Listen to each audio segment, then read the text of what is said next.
So, last night, as we all know, England won a penalty shootout for the first time ever in the history of the World Cup. I still can't quite believe it. I thought Trippier was immense throughout the game. Kane obviously dispatched his penalty. We've just been carrying on what he's been doing already in the tournament. I was a bit annoyed that Sterling was starting because I don't really feel that he should be starting anymore. Rashford or Vardy for me needs to be in instead of Sterling. He just doesn't offer enough. He's not the same player he is at City. Yes, he's got different players around him, but he just doesn't score and he bottles it. And I need I think you've got to have Rashford or Vardy in there. So I was annoyed Sterling started, but the end result was what mattered. I thought Harry Maguire again, superb at the back, winning all the aerial. He did lose the header to Mina goal, but apart from that, he won everything. Pickford, what can I say? Stepped up in the penalty shootout when we needed him. Made a save when all they needed was to score, really, and that was it. What a performance and what nerve and courage that the team showed. You've got to remember how young this team is as well. I don't know what the average age is, but it's one of the youngest teams we've ever had. And they haven't got the experience that all the other squads have had over the years. So it makes it even more impressive with that in mind.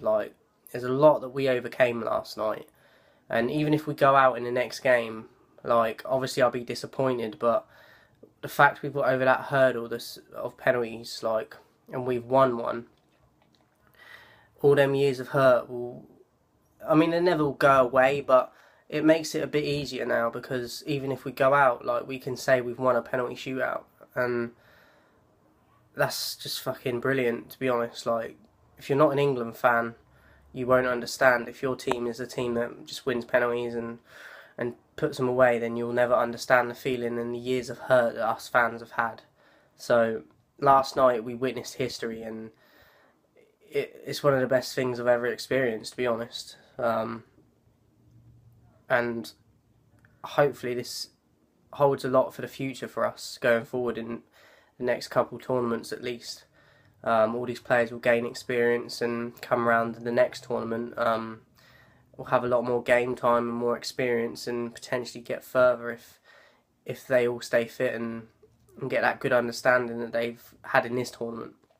And I don't see why they can't do that. Obviously keeping Harry Kane fit is a big thing, but if we can do that, I think we'll have a good chance in the next few tournaments. I'm not saying we're going to win anything, but I definitely think we can get to the semis, or at least aim for the semis as a minimum, like all the other big countries do. So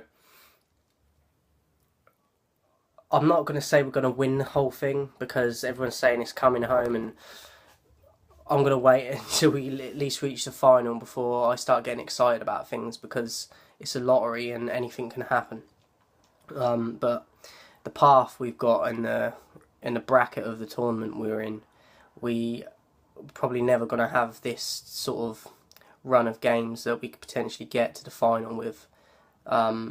The other side of the draw is a lot more difficult in my opinion, and as I said, I think come round the next tournaments, the Germanys and Portugals and that will probably be in it at this point. So yeah, it's a great opportunity as it stands, and I hope that the boys can take advantage of it, and I don't see why they can't, but keep our eyes peeled and watch this space, innit? So well done to the England boys, and thanks for watching.